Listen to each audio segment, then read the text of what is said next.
Hello friends, स्वागत है आपका हमारे चैनल सफलता का अड्डा पर। और आज है 1 अप्रैल 2021। आइए देखते हैं आज करंट अफेयर का हमारा पहला क्वेश्चन क्या है। तो आज का हमारा पहला क्वेश्चन है, एंटी सैटेलाइट मिसाइल मिशन शक्ति का सफलतापूर्वक परीक्षण किसने किया है। किसका? मिशन शक्ति का सफलतापूर्वक परीक्षण किया गया है। मिशन शक्ति यह एक एंटी सैटेलाइट मिसाइल है। तो हाल ही में मिशन शक्ति का सफलतापूर्वक परीक्षण किया है डीआरडीओ ने। किसने किया है? डीआरडीओ ने किया है मिशन शक्ति का सफलतापूर्वक परीक्षण। अब अगर आपसे बात करें डीआरडीओ की, तो इसका पूरा नाम है defence research and development organisation. क्या? Defence research and development organisation पूरा नाम है किसका? डीआरडीओ का। डीआरडीओ ने किया है मिशन शक्ति का सफलतापूर्वक परीक्षण। डीआरडीओ की अगर आपसे स्थापना की बात करें तो डीआरडीओ की स्थापना हुई थी 1958 में। कब? 1958 में इसकी स्थापना हुई थी और इसका मुख्यालय है डीआरडीओ भवन नई दिल्ली में। कहाँ पर? डीआरडीओ का जो हेड ऑफिस है वो कहाँ पर है? वो इसका कहाँ पर है? नई दिल्ली में डीआरडीओ भवन। अब अगर यहाँ पर हमें दो विकल्प और मिले हैं, इन दोनों की अगर हम बात करें आपसे, इसरो और नासा, ये दोनों भी क्या है? दोनों ही अंतरिक्ष एजेंसी हैं, यानी कि स्पेस एजेंसी है इसरो और नासा। इसरो क्या है? ये भारतीय अंतरिक्ष एजेंसी है और ये नासा जो है ये यूएस की है। अब इन दोनों के बारे में ही जानते हैं। अगर आपसे इसरो की बात करें तो इसरो का पूरा नाम है इंडियन स्पेस रिसर्च ऑर्गेनाइजेशन। क्या? इंडियन स्पेस रिसर्च ऑर्गेनाइजेशन, ये इसका पूरा नाम है। इसकी स्थापना हुई थी 15 अगस्त 1969 में, यानी कि 1969 में। कब? 15 अगस्त 1969 में इसरो की, यानी कि इंडियन स्पेस रिसर्च ऑर्गेनाइजेशन की स्थापना हुई थी। बेंगलुरु में इसका क्या है? मुख्यालय, यानी कि हेडक्वार्टर है। कहाँ पर? बेंगलुरु में हेडक्वार्टर किसका है? इसरो का। अब बात कर लेते हैं नासा के बारे में। तो नासा की अगर आपसे बात करें, नासा का पूरा नाम है national aeronautics and space administration. क्या? National aeronautics and space administration, ये नासा का पूरा नाम है। नासा की स्थापना हुई थी 1 अक्टूबर 1958 को। नासा का मुख्यालय, यानी कि हेडक्वार्टर है वाशिंगटन डीसी में। कहाँ पर?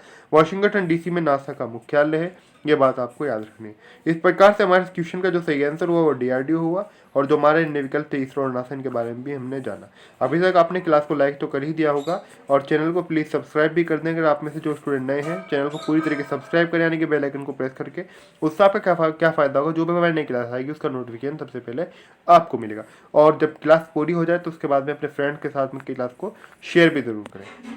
अब हम आगे बढ़ते हैं, देखते हैं हमारा अगला क्वेश्चन क्या है। तो अगला क्वेश्चन है हमारा, भारत और अमेरिका के बीच वज्र प्रहार नामक अभ्यास का आयोजन कहाँ किया गया है। तो भारत और अमेरिका के बीच, किस किस के बीच?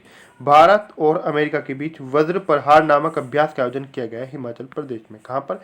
हिमाचल प्रदेश में। देखिए, इस क्वेश्चन को आपसे इस प्रकार भी पूछा जा सकता है कि वज्र प्रहार जो अभ्यास है किन दो देश के बीच हुआ है। तो वज्र प्रहार नामक अभ्यास किन दो देशों के बीच हुआ है?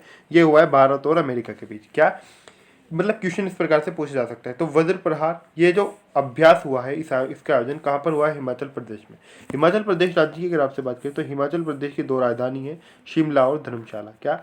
शिमला और धर्मशाला यहाँ की दो कैपिटल, यानी कि समर कैपिटल और विंटर कैपिटल, यानी कि ग्रीष्मकालीन और शीतकालीन, यानी कि सर्दियों के अलग और गर्मियों के अलग। तो शिमला और धर्मशाला दो राजधानियाँ हैं कहाँ की? हिमाचल प्रदेश की।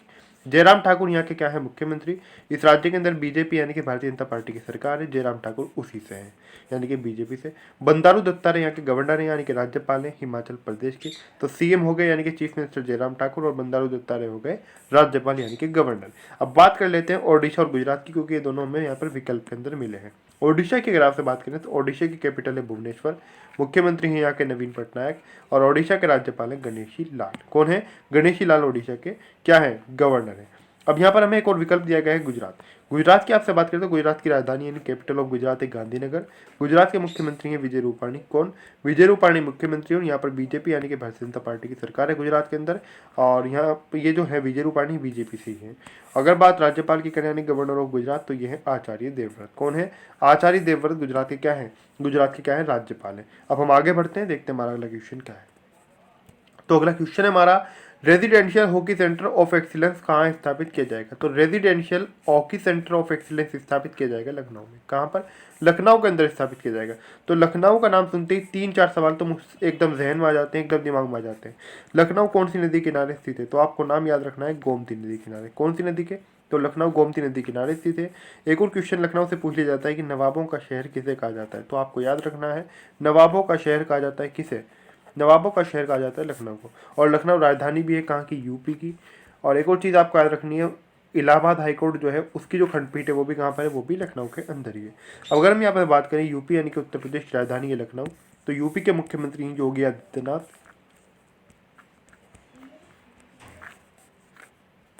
बीजेपी से हैं और बीजेपी की यहाँ पर सरकार है, यानी कि भारतीय जनता पार्टी की सरकार है यहाँ पर। कहाँ पर? उत्तर प्रदेश के अंदर, क्योंकि उत्तर प्रदेश की राजधानी है लखनऊ, इसलिए हम यहाँ पर आपसे उत्तर प्रदेश की बात अगर करें तो Yogi Adityanath chief minister of Uttar Pradesh हैं। राज्यपाल की अगर आपसे बात करें तो राज्यपाल यहाँ के आनंदीबेन पटेल। कौन है? आनंदीबेन पटेल राज्यपाल है। कहाँ की? उत्तर प्रदेश की। अब कुछ स्टूडेंट क्वेश्चन करेंगे, वो स्टूडेंट जिन स्टूडेंट ने अभी तक वो क्लास नहीं ली है या फिर जो हमारे से डेली जुड़े हुए नहीं है, उन्हीं को यह समस्या आती है और वे परीक्षाओं के अंदर भी इसी प्रकार से वो उस तरह क्वेश्चन छोड़ कर आते हैं। वो क्वेश्चन करेंगे कि आनंदीबेन पटेल एक राज्यपाल कैसे हो सकती है? आनंदीबेन पटेल तो एमपी की राज्यपाल है। कुछ स्टूडेंट कहेंगे आनंदीबेन पटेल यूपी की राज्यपाल है, तो एमपी की कैसे हो सकती है? अगर मैं आपसे एक बात बताऊं, जैसे कि अगर हम बात देखें भगत सिंह कोश्यारी जो कि राज्यपाल है कहाँ के? महाराष्ट्र के। भगत सिंह कोश्यारी महाराष्ट्र के होने के राज्यपाल होने के साथ साथ वो गोवा के भी राज्यपाल हैं, ये बात आपको याद रखनी है। तो भगत सिंह कोश्यारी महाराष्ट्र और गोवा दोनों राज्यों के राज्यपाल हैं। उसी के साथ साथ आपको एक बात और याद रखनी है, तमिलिसाई सौंदरराजन कहाँ की राज्यपाल है? ये राज्यपाल है तमिलिसाई सौंदरराजन तेलंगाना की। तेलंगाना के अलावा इनको एक और राज्य का अतिरिक्त प्रभार दिया गया था, पुडुचेरी का। पुडुचेरी से जब किरण बेदी को हटाएगा तो उसके बाद तमिलिसाई सौंदरराजन को ही वहाँ का राज्यपाल बनाया गया था। तो उससे आपको एक बात और याद रखनी चाहिए, तो हम वर्तमान में तमिलिसाई सौंदरराजन का भी उदाहरण ले लें, या फिर उसके अलावा जो मैंने पहले विशेष रूप से क्लास ली थी आनंदीबेन पटेल और भगत सिंह कोश्यारी को लेकर, वो क्लास अगर आप देखना चाहते हैं, यानी कि एक व्यक्ति दो राज्यों का राज्यपाल कैसे, तो एक व्यक्ति दो राज्यों का राज्यपाल कैसे क्लास अभी मैंने आपके लिए एक सिंगल क्लास है प्लेलिस्ट के अंदर जानबूझकर सेव की है ताकि आपको ढूंढनी ना पड़े। तो प्लेलिस्ट में जो स्टूडेंट देखना चाहते हैं वो जाकर जरूर देख ले, और सभी को मैं तो ये सुझाव दूंगा जिन स्टूडेंट ने नहीं देखी वो जरूर देख ले, क्योंकि एक व्यक्ति दो राज्यों का राज्यपाल कैसे बन सकता है ये सभी उसके अंदर विस्तार से समझाया गया है। और आप किसी भी लेवल की तैयारी कर रहे हो, कांस्टेबल हो, यूपीएससी हो, एसएससी हो, रेलवे हो, पटवारी, कोई भी एग्जाम हो, टेट ट्रीट जो भी हो सकता है आपका, सभी के अंदर वो क्लास आपके लिए अति आवश्यक क्लास है आपके लिए। तो एक व्यक्ति दो राज्यों का राज्यपाल कैसे, उसी क्लास के ऊपर अगर हम बात करूँ आपसे, उसके ऊपर भगत सिंह कोश्यारी और आनंदीबेन पटेल का फोटो भी बना हुआ है, आप उसको देख सकते हैं। साथ ही साथ उस क्लास के अंदर आपको यही बताया गया कि जम्मू कश्मीर राज्य के अंदर अब राज्यपाल की नियुक्ति क्यों नहीं होती और जम्मू कश्मीर राज्य के अंतिम राज्यपाल कौन थे। तो ये सारी चीज़ें आप वहाँ से कवर कर लें और इनकी क्लासेस को जरूर देख लें। तो आनंदीबेन पटेल यूपी की राज्यपाल हैं, और जो स्टूडेंट इनको सोच रहे हो कि एमपी की, हाँ बिल्कुल एमपी की भी राज्यपाल है, एमपी का इनके पास अतिरिक्त प्रभार है। एमपी और यूपी यानी कि दोनों राज्यों की राज्यपाल है, दोनों की गवर्नर है। तो ये क्वेश्चन यहाँ पर आपको मैंने इतनी लंबी बात इसीलिए बताई क्योंकि ये राज्यपाल वाला मसला यहाँ पर इस प्रकार से था, क्योंकि राज्यपाल है यहाँ की कौन? आनंदीबेन पटेल। फिर स्टूडेंट बाद में कमेंट करते हैं, मैसेज करते हैं कि यहाँ की राज्यपाल ये तो मध्य प्रदेश की राज्यपाल है, तो वह सारा सोल्यूशन मैंने आपको यहाँ पर दिया है। और आपको कई प्रकार की अन्य प्रकार की मेरे से कई तरह की और जानकारियाँ मिली होंगी, तो उस क्लास को आप एक बार जरूर ले लें। तो उत्तर प्रदेश की राज्यपाल कौन है? आनंदीबेन पटेल। अब हम आगे बढ़ते हैं और जानते हैं उत्तर प्रदेश के बारे में दो तीन प्रश्न और। उत्तर प्रदेश की अगर आपसे बात करें तो उत्तर प्रदेश का राजकीय पशु है बारहसिंगा। क्या राजकीय पशु यहाँ का बारहसिंगा है? राजकीय पुष्प यहाँ का पलाश है। राजकीय पक्षी की अगर हम बात करें तो सारस अथवा क्रौंच राजकीय पक्षी है। सारस अथवा क्रौंच अर्थात यानी कि इसका मतलब सारस और क्रौंच। सारस का ही नाम दूसरा नाम एक क्या है? क्रौंच। और क्रौंच का दूसरा नाम क्या है? सारस। तो यहाँ का जो राजकीय पक्षी हो जाएगा सारस यानी कि क्रौंच। अब अगर बात करें राजकीय वृक्ष के बारे में तो राजकीय वृक्ष यहाँ का क्या? अशोक। राजकीय वृक्ष अशोक कहाँ का? उत्तर प्रदेश का। अब हम यहाँ पर हमारे जो अन्य विकल्प हैं अगर हम इनकी बात करें मेरठ और अलीगढ़, तो दोनों ही यहाँ पर ये जो मेरठ की अगर हम बात करें अलीगढ़ की बात करें, दोनों ही माना करें तो ये दोनों ही उत्तर प्रदेश के अंतर्गत आते हैं, दोनों ही उत्तर प्रदेश के जिले और मंडल भी हैं। तो यहाँ पर हमने उत्तर प्रदेश के बारे में अच्छे से पढ़ लिया। अब हम आगे बढ़ते हैं, देखते हैं हमारा अगला क्वेश्चन क्या है। अगला क्वेश्चन है हमारा, किस बैंक के पूर्व डिप्टी गवर्नर केसी चक्रवर्ती का 68 वर्ष की आयु में निधन हो गया है? पूर्व डिप्टी गवर्नर रहे हैं केसी चक्रवर्ती, ये किस बैंक के रहे हैं जिनका 68 वर्ष की आयु में हाल ही में निधन हो गया है? तो पूर्व डिप्टी गवर्नर रहे हैं केसी चक्रवर्ती भारतीय रिजर्व बैंक के यानी कि आरबीआई के, यानी कि रिजर्व बैंक ऑफ इंडिया के। किसके? रिजर्व बैंक ऑफ इंडिया यानी कि आरबीआई भारतीय रिजर्व बैंक के गवर्नर रहे हैं। अगर आपसे भारतीय रिजर्व बैंक की बात करें तो इसकी स्थापना हुई थी 1 अप्रैल 1935 को। कब? 1 अप्रैल 1935 को इसकी स्थापना कोलकाता में हुई थी और इसका मुख्यालय मुंबई में। अब कुछ स्टूडेंट कहेंगे कि स्थापना कोलकाता में और मुख्यालय मुंबई में कैसे संभव हुआ, तो थोड़ा सा यहाँ से समझिएगा। 1935 में इसकी स्थापना हुई, लेकिन 1937 में क्या कर दिया गया? कोलकाता से इसे शिफ्ट कर दिया गया, यानी कि स्थानांतरित कर दिया गया। कहाँ? मुंबई। तो 1935 में स्थापना हुई, लगभग 2 वर्षों के बाद 1937 में इसे कोलकाता से स्थानांतरित कर दिया गया, यानी कि शिफ्ट कर दिया गया। कहाँ पर? एक प्रकार से आप समझ लीजिए ट्रांसफर जैसे होता है, तो इसे कर दिया गया कहाँ पर? मुंबई के अंदर। अगर आपसे यहाँ पर दो बातें और आपसे करें, यानी कि कोलकाता और मुंबई की, कोलकाता की अगर आपसे बात करें, कोलकाता राजधानी है वेस्ट बंगाल की। वेस्ट बंगाल हाल ही में चर्चाओं के अंदर है क्योंकि यहाँ पर चुनाव चल रहे हैं। अगर हम यहाँ के चीफ मिनिस्टर की बात करें तो यहाँ की जो मुख्यमंत्री हैं वो है ममता बनर्जी। कौन है? ममता बनर्जी मुख्यमंत्री हैं कहाँ की? पश्चिम बंगाल की। और यहाँ पर जो सरकार है वह है तृणमूल कांग्रेस की। तृणमूल कांग्रेस से ही है ममता बनर्जी। अगर राज्यपाल की आपसे बात करें तो राज्यपाल है पश्चिम बंगाल के। कौन? जगदीप धनखड़। तो जगदीप धनखड़ राज्यपाल है कहाँ के? पश्चिम बंगाल के। अगर आपसे बात करें मुख्यालय के बारे में तो मुख्यालय पर मुंबई में है। मुंबई की अगर आपसे बात करें तो मुंबई कहाँ की राजधानी है? मुंबई राजधानी है महाराष्ट्र राज्य की। कहाँ की? महाराष्ट्र की राजधानी है क्या? मुंबई। ये बात आपको याद रखनी है। तो महाराष्ट्र की राजधानी है मुंबई, ये बात आपको याद रखनी है। कहाँ की? महाराष्ट्र की राजधानी मुंबई। तो महाराष्ट्र की राजधानी मुंबई है। और यहाँ के अगर हम बात करें चीफ मिनिस्टर के बारे में यानी कि मुख्यमंत्री कौन है, तो मुख्यमंत्री हैं यहाँ के उद्धव ठाकरे। कहाँ के? यानी कि महाराष्ट्र के। तो मुख्यमंत्री उद्धव ठाकरे यानी कि चीफ मिनिस्टर ने। यहाँ पर सरकार है शिवसेना की। और यहाँ के जो राज्यपाल हैं वो मैंने आपको भी पहले बताया, तो वो है भगत सिंह कोश्यारी। कौन है? भगत सिंह कोश्यारी। अब एक नाम और नीचे लिखा हुआ है गवर्नर। ये गवर्नर शक्तिकांत दास कौन है? ये दरअसल गवर्नर है आरबीआई के यानी कि रिजर्व बैंक ऑफ इंडिया के। तो रिजर्व बैंक ऑफ इंडिया के गवर्नर हैं। एक और बात आपको याद रखनी है, 25वें गवर्नर है। यानी कि कौन से गवर्नर है? 25वें गवर्नर है। यानी कि इनसे पहले 24 गवर्नर और रह चुके हैं। यानी कि आरबीआई के 25वें नंबर के गवर्नर हैं। इनसे पहले 24 गवर्नर और आरबीआई के रह चुके हैं यानी कि रिजर्व बैंक ऑफ इंडिया के। तो यहाँ पर बात पूरी हुई रिजर्व बैंक ऑफ इंडिया की, क्योंकि रिजर्व बैंक ऑफ इंडिया से पहले भी क्वेश्चन पूछे गए हैं और आगे पूछे जाने की पूरी संभावना है। पहले भी काफ़ी क्वेश्चन यहाँ से पूछे गए हैं। अब हम आगे बढ़ते हैं, देखते हैं हमारा अगला क्वेश्चन क्या है। तो अगला क्वेश्चन है हमारा, वायुमंडलीय वेधशाला का निर्माण कौन करेगा? तो वायुमंडलीय वेधशाला का निर्माण करेगा आईआईटी दिल्ली। कौन? आईआईटी दिल्ली के द्वारा वायुमंडलीय वेधशाला का निर्माण किया जाएगा। अगला क्वेश्चन है हमारा, टाटा पावर मुंबई में कितने प्रतिशत हरित ऊर्जा की पेशकश की गई है? तो टाटा पावर मुंबई में जो हरित ऊर्जा की पेशकश की गई है वो की गई है 100%। कितना? 100% हरित ऊर्जा की पेशकश की गई है। अब हम आगे बढ़ते हैं, देखते हैं हमारा अगला क्वेश्चन क्या है। तो अगला क्वेश्चन है हमारा, किस राज्य में हुई खुदाई से मिली सामग्री के वैज्ञानिक अध्ययन के अनुसार 4000 वर्षों पहले हड़प्पा सभ्यता के लोग मल्टीग्रेन लड्डू खाते थे? ये किस राज्य के अंदर खुदाई हुई है जहाँ पर एक सामग्री प्राप्त हुई है? उसके जो वैज्ञानिक अध्ययन किया गया है उसमें पाया गया कि 4000 वर्षों पहले हड़प्पा सभ्यता के जो लोग थे वो कौन से लड्डू खाते थे? तो हड़प्पा का सभ्यता, सिंधु घाटी सभ्यता आपने पढ़ी होगी। तो ये मल्टीग्रेन लड्डू खाते थे। कौन से लड्डू? हड़प्पा सभ्यता के लोग मल्टीग्रेन लड्डू खाते थे। ये जो खुदाई हुई है ये हुई है राजस्थान में। कहाँ पर? राजस्थान के अंदर ये खुदाई हुई है। ये बात आपको, तो राजस्थान के अंदर ये प्राप्त हुई है। अगर हम इसकी बात करें राजस्थान के बारे में, अगर आपसे बात करें तो राजस्थान जो है, राजस्थान सीमा बनाता है पाक के साथ में, यानी कि पाकिस्तान के साथ में। यहाँ पर क्यों बताया गया आपको? जैसे कि अगर हम बात करें आपसे उत्तर प्रदेश के बारे में, उत्तर प्रदेश बिहार सीमा बनाता है नेपाल के साथ में। यानी कि अगर हम बात करें, देखिए राज्यों के बारे में आप जानते हैं, यानी कि हरियाणा हो गया, गुजरात हो गया, और भी मतलब राज्य हैं, उस प्रकार से आप जान लेंगे। लेकिन यहाँ पर बात हुई किस देश के साथ सीमा बनाते हैं, यानी कि ये इंपॉर्टेंट क्वेश्चन है, इसलिए यहाँ पर आपको बताया गया कि जैसे कि पंजाब की अगर हम बात करें तो पंजाब भी पाकिस्तान के साथ सीमा बनाता है। राजस्थान किस देश के साथ सीमा बनाता है? अगर क्वेश्चन आ जाए तो पाकिस्तान के साथ सीमा बनाता है।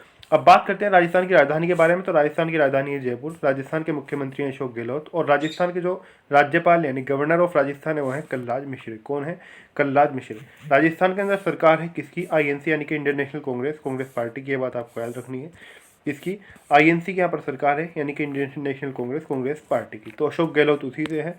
अब हम आगे बढ़ते हैं, यहाँ पर दो विकल्प और हमें दिए गए हैं, उत्तराखंड और पंजाब। इनकी भी आपसे बात करते हैं। उत्तराखंड की अगर आपसे बात करें तो उत्तराखंड की राजधानी है देहरादून। और यहाँ के जो मुख्यमंत्री हैं वो है तीरथ सिंह रावत। कौन है? तीरथ सिंह रावत मुख्यमंत्री हैं। और यहाँ पर भी बीजेपी यानी कि भारतीय जनता पार्टी की सरकार है। यहाँ की भी दो राजधानियाँ हैं, देहरादून और गैरसैंण।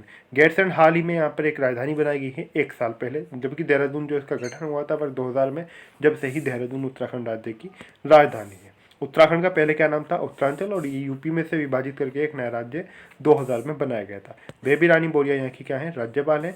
पंजाब की अगर आपसे बात करें तो पंजाब की राजधानी है चंडीगढ़। चंडीगढ़ से एक बात और याद रखनी है, चंडीगढ़ हरियाणा की भी राजधानी है। और दोनों ही राज्यों का उच्च न्यायालय भी चंडीगढ़ हाईकोर्ट है। मुख्यमंत्री यहाँ के कैप्टन अमरिंदर सिंह है। इस राज्य के अंदर भी कांग्रेस की सरकार है। राज्यपाल यहाँ के वीपी सिंह बदनौर। और पंजाब भी जो सीमा बनाता है पाकिस्तान के साथ सीमा बनाता है। अगला क्वेश्चन है हमारा, जल शक्ति मंत्री गजेंद्र सिंह शेखावत ने जल जीवन मिशन के तहत कितने राज्यों के लिए प्रदर्शन प्रोत्साहन निधि के रूप में 456 करोड़ रुपए मंजूर किए?